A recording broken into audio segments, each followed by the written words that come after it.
miliko nagubate amma baay'ee dheertuun deeme miliko nagubate akka miliko gubate qaamni koos na lalate dubbatu maleessa utofaan baasee dubbate sabni koos na hubate dubbatu maleessa utofaan baasee dubbate namni koos na hubate.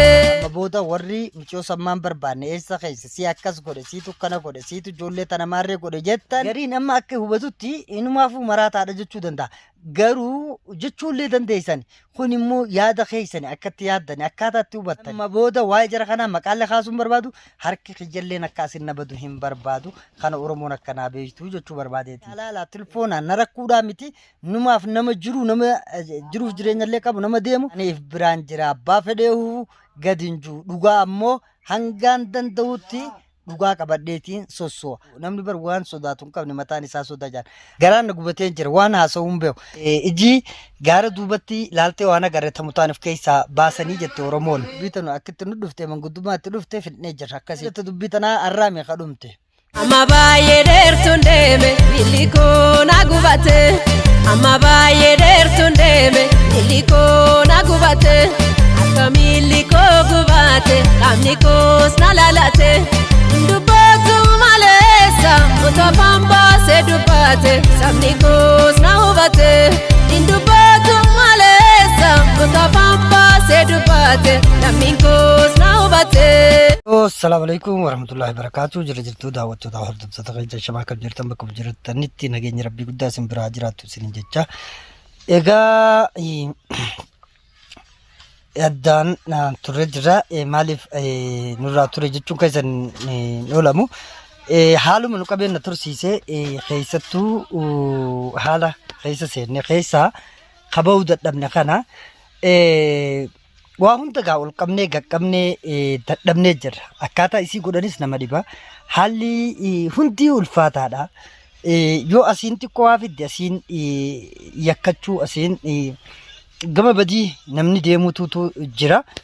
Egaa badiilee akkanatti uumamtu tanarraa akki ta'an tokkolleen hin jiru haalli keessa turre haalli keessa gaa deemaa turre waan isinii tokkolleen qabu hundi keessaniifuu ifa galaadha beekamaadha jechuu barbaadeeti. Inshallah ammallee mataan keessa seennee jira mataan keessa seenuu kanarraa ammoo namni egaa ana caalaahu namni halaalaa waan kanarraa nufatee jira dadhabee jira jechuu barbaadeeti. Anilleen isin caalaan dadhabee jira jechuudha maaliif waan nama dadhabsiisaati. Namni kuni rabbiin kasammuu namaaf kenneef itti yaaduudha waa beekuu addaan waa hunda baafachuu fi sammuu sii kennee jechuudha. Kanaaf sammuu rabbiin nuu kenne tanagaa itti fayyadamuu qabna. Yoo sammuu rabbiin nuu kennetti hin fayyadamne akkuma garre akkuma egarteega garreetti ni deemna jenne akkisan mataa keenyaafuu miidhaadha jechuudha. Waan biroo inuutti dhiisi matuma keenyaafuu miidhaa.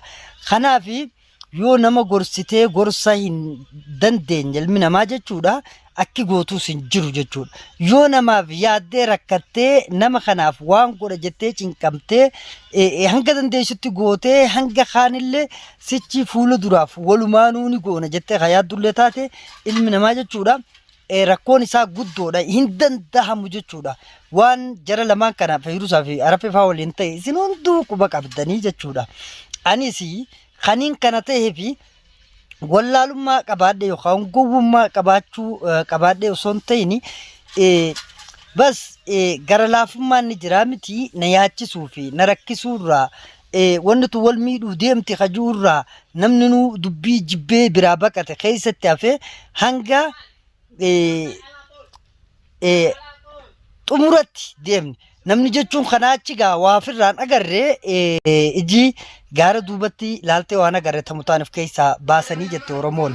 Kanaaf anis ilma namaatiin yaada jiriif jireenyaas niin qaba niin nufadha niin dadhaba jechuu waan takka ana caalaa hordoftoonni akka dadhabe ifaa bilisa jechuu niin beekaa jechuu barbaadeeti walumaa galattu haa ta'uu garuu dadhabdanii jirtan anilleen dadhabe onneen tijaa'u na dhaatte na dhukkube haalan taane hunda keessa na naqaa jira jechuu. Kanaaf asumatti irraa dhaabbachuu naa wayya waan murteeffadheetiin jira. Yoona sitti irraa dhaabbadde hoo wanni akka nama sammuu hin qabneeti laga qaanii salphina hamaa keessa seenayitti ofii gaawwan taate sii fi rabbi qofaatu beeka kana ani waan irraa beeku takka illee hin qabu dadhabe isiilleen summis dhuyjee baddees jaan badduu sanis bakka isiin itti badde eessa barbaata nam fayyaa qabu ka'useetuma summis dhugee ofii isaatii badu maaltu kana fite namni fayyaa qabu duuba akkana yoo ni ta'a hin ta'u garuu ani immoo nadhibi hundi dhalateenyaa yeroo laaltu sooshaal miidiyaa tanarra waanuma akkanaa deemaa jira wanti kun ammoo eessaaf deema kajuu sammuu xiyyaahuu na yaachisee jira jechuudha haa ta'u garuu maal goota duuba waan godhaniitu hin jirre akkamtu wayya yaa Oromoo xiyyaa waan hin jiru rabbuma nuu kadhadhaa du'aa nuu godhaa du'aa nu faana jiraadhaa haalan taane hunda keessatti nun salphisin nun hambisini haalan taane hunda nun mudini rabbiin nu bira jiraatee gartee hamtuurraa nu eege gammachuudhaan warra maatii ofiilletti deebullee rabbi nu haa godhu warra aadaa fi duudhaa saffuu ofii cabsullee rabbi nu godhini kaniin kana du'anii kanuma kanarraa hafee waan hin juullee hin beeku haa ta'u immoo namoonni tokko tokko wallaalummaadhaan waa hedduu siin jedhanii haa jedhanii sanii akka isaan itti hubataniitu akkasii dilas deebii kennuu fi wajjin dubbachuu nama barbaachisu jechuu barbaadeeti. Garuu maaltu jira as keessaa waan baay'eetu jira. Namni wallaalummaan gama keessaatiinis bilbilee akka waan jara kanaaf na caalaa yaadetti waan biraa haasa'uu barbaaduusi ani numaa fi yeroo hunda nama jiru nama jiraataadha. Bakkaan fedheen jira iddoon an jirulleen lafaan an jiru si kaniin tilmaamillee ni jira dhufuullee dandeessan sani rakkoon qabu isiniin jechuu barbaadeeti namaaf bira jiru garuu osoon jara kanaaf yaadde hanga mataan keessatti nagara galee akki goonu dhabne ibidda maratti harka mara rabbina oolchuu hangaan deemetti ati eessa kuttee gaafii siinjuu qofaan qaba. Arrammoo bakka teessee bilbiltee waan garagaraa haasa'uun sirraa hin eegamu kana kanumaan hin xumura. Kanarraa hafe hoo amma duuba eessa jirti maaf hin barbaanne duraan waliin taate akkana taate warri jettanis yoo jiraatan amma ani namni barra haadha abbaan nama dhalee nama dadhaba. Yoo ati nama of sirreessee deemuu hin dandeenye taate yoo nama gartee naamusa qabeessa ta'u nama naman dhageenye taate yoo ati nama naamusa qabeessa ta'uu baatte nama naman dhageenye taate haadha abbaan nama dhaleehu jechuudha. Haadha abbaan nama dhaleehu nama dadhabaa jechuu barbaadeeti. Kanaaf maal isiniin jechuu barbaadeeti isa kana akkasumatti naa qabattu. Kaan ammoo maaltu jiraan isiniin jaa. Kanarraaf ati itti aantee waan kana barbaadullee qabdaan isiniin jaa. Ani amma booda waa'ee dubbii tanaa akkaa fi akka malettu keessaa bahuufi qulqullaa'ee jechuudha. Maaliif boo namni jiruuf jireenya qaba. Namni hogguu nama sin dhageenye jala maaltu maal ta'e maaltu na dadhabsiise yoo si dhagaan bar yoo dadhabde gaariidha. Namoota sin dhageenye namoota sin dhageenye faana dadhabiin jechuudha. Ifaajjiin ta'ee qisaas taatii jechuudha. Yeroon ta'etis aarsaa kaati goote qisaasaa jechuudha. Bu'aan qabdu faayidaa maleedha jechuudha. Osoo yeroon maali garaan na gubatee jira waan haasa'uun beeku. Yeroon ijoollee tana jalatti qisaaseesse sani osoo waan kijiratti qisaaseesse garuu yeroo tiyya qisaaseessuu malee waan kanaas bu'aa fi khasaaraa malee bu'aas illee hin agarree jechuudha. Kanaaf maaliin godhuu qabaa? Waan dabarteef yoo gaabbaa deemte bu'aan qabdu. Garuu san akkuma godhetti dhalootummaaf jechaan godhe bira dabruu danda'uun qabaa jechuudha. Kasanirraaf immoo amma booda yeroo tiyyaa qisaaseessuun naan hin malle. Ammoo namoonni akkana bakka lafa nuti keessa jiru biyya nuti keessa jiru tana keessa guutanii jiran. Namoonni kuni baduudha qaban.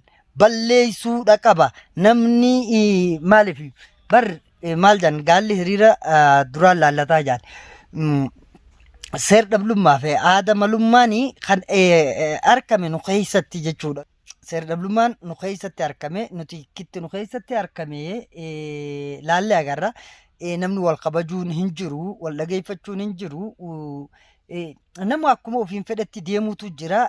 Kun hundi dhibdeelee gurguddoo nuti hanga ammaan tanaa keessaan baane keessattuu yeroo ammaan tanaa haala hamaa nuti keessa jirru kan nutti agarsiisu akka ofiin feenetti deemuu fi akka ofiin feenetti jiraachuu namni bar waan sodaatu hin qabne mataan isaa sodaa jaan haala san keessatti dhalli teenya argamuun haala amma nu mudee kana hunda keessa nu mudee jira jechuudha. Haala kana akkitti keessaa bangaa maaltu jira? Gariin amma akka hubatutti inumaafuu maraataadha jechuu danda'a.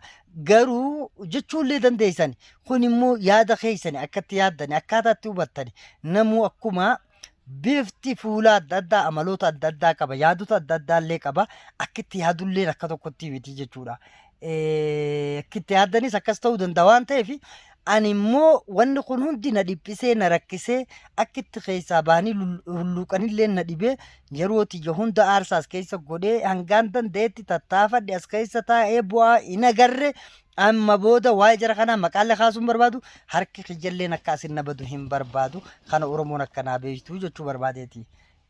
Maaliif waan kana kaasee hanga waliin jara kana waliin daadarkaa'e namoonni keessatti hordoftoonni warroonni nu hordofaa turtan ni beeytan jeetiin abdii qaba.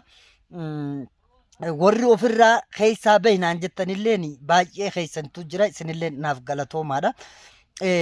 Waan isin yeroo san hubattanii naan jettanii ani yeroo sanillee hubadheetiin jiraniin beeka sirritti dhibbaa dhibbatti naa galee jira.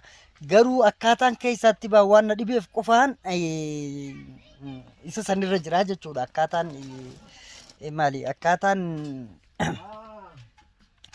keessaatti bahu waan na dhibeef qofaan irratti cichee yoonuma wayyoote jechuudhaaf tattaafadhe tattaaffiin kiyyalleen gaariidha alhamdulillah.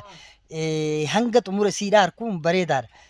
Wanni waan fayyaan qaqqabne waan bakka itti dhaabbattuuf eessatti dhaabbattee akka itti dhaabbattullee hin beekne amma booda nan barbaachisu keessaa baheetiin jira inshaallah.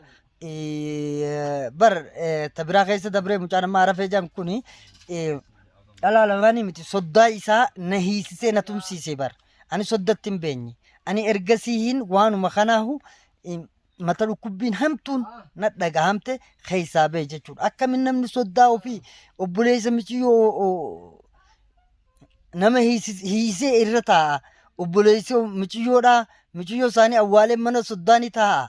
Bar kuni an nama fayyaan qabne nama akkanaa takkaallee harkeellee hin beeku inshaallah hundumaafuu Oromooti jedhu ayinaa godhaa. Yooniin ani haalutaan ta'e kana hunda keessatti badiif dogoggorriin hojjedhu jiraadhallee dhiifama naa godhaa isin jechuu barbaadeeti. Maaliif dubbii fi jarri kuni waan sirraa'uu qabuu miti. Tun ammoo hojii sii baasu taati akka hojii naan baafne ani yeroo gabaabduu keessatti isaan irraa dhaabbadheetiin jira. Amma booda warri michoo sammaan barbaanne eessa keessa si akkas godhe siitu kana godhe siitu ijoollee tana maarree godhe jettan akkaataan ani itti ijoollee tana kana godhee fi akkaataan ani isaan akkanatti godhees lafa naa keessu.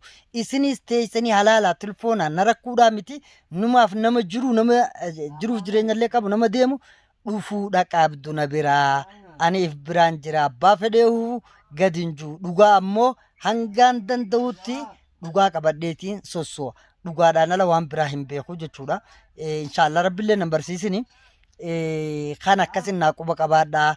Warri bilbilaan na cinkitaniis eessa keesse waliif tetteenya akka baaftu maal ka jettani numaa fi miti namni ati sodaachiftu kana beekuu sirra jiraata jechuu barbaadeeti. Kanarraa fi obboleewwan kiyyaa bakka jirtan nageenya rabbii guddaa isin bira haa jiraatu. Jimaa mubaarak isiniin jee isiniin jechuullee ni dagadagaa jimaa mubaarakin isiniin jaa. Wanni isinirraa tureef haalonni naqabee fi haalli rakkoo ta'e hedduutu jira baay'eetu jira. Hundumaa asirratti sassaaqee iddoo haasa'ullee fedhu garuu hammuma tokko irraa tuttuqa wanni keessattuu lafa nuti keessa jirru kana keessa jiru waan curaa kee garagalchaa waan jechuun umrii si gabaabsaa malee waan hammeenya malee gaarii takkallee harkaa taagartu hin jirtu.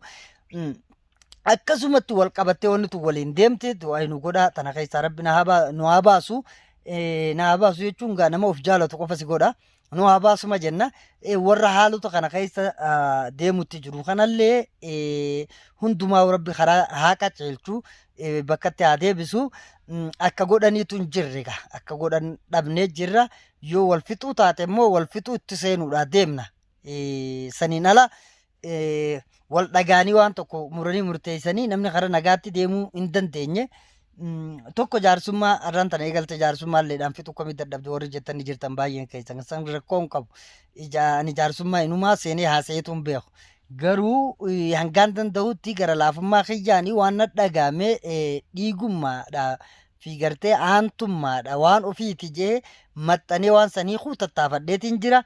Tattaaffii an godhe irratti immoo na dhaga'uu didanii warri waliin tattaafanne illee kaanis dubbii tana dheeysanii jiranii dubbiin tun dubbii maan tana irraa haasonyu osoo hin taane dubbii namoonni dhiiraa wal fixu wal galaafatu lubbuu wal baasu waliin dhufee natti dhufe dubbii sanillee oolche ammoo haxumuruu dadhabne dubbii mucaa maraataa kanaatii fi miciyyooti tun dubbii dhumattuu namatti hin fakkaattu sababni mucaanis waan sirrii jiru hin fakkaatu tana asumatti yoo dhaabde keessaa baate irra wayyaadha amma isaan wal daatanii isinis jalaa baddi sun miillee dhuyde akkana taate ganaagaa akka fuula duru dhufu isaantu beekaa nuti hin beenyu inshaallah asumatti keessaa dhaabbachuu nama barbaachisa kanaafi dubbii tanu akkitti nu dhufte manguddummaatti dhufte fidnee jirra akkasiin fitee jirra garuu tajara kanaa walii tichinaa jarri nama fayyaan qabne isinuu laaltanii harkaa jirtanii isaan turdi malatti dubbii tanaa arraame kadhumte gaafa kennaa fi jaartii kennaan feeyirusaa fuudhee kennaafaan hamzeefaan cafaqamee kennaa ammallee jarri qabee deemuun lubbuusaa harkaa baafnee dubbiin gaafa san dhumatte san taan ammoo dhimma jaarsaa jaartii jaarsi yoo maraataa ta'e jaartii yoo fayyaa ta'uu dadhabde namni akka godhu hin qabu san akkuma waliin finneefiin idduu hanga sanuu deemee rakkadhee jechuudha. Tanaasumartiin xumuraa keessaa baheetiin jira. Taafteef ammoo komiin takkallee akkanarra hin jiraanne akkanaa hubattanii yoon dogoggora qabaadde dogoggora kana qabda jettaniillee na hubachiisuu dandeessanii. Jumaa mubaarak assalaamu alaikum warahmatullaahi wabarakaatuhu nagaannaa tura daawwattoota hordoftoota keenya isiniin jaaladha akkana jaalattanillee abdiin isinirraa qaba baay'ee isiniin jechuu barbaada xumuradhe.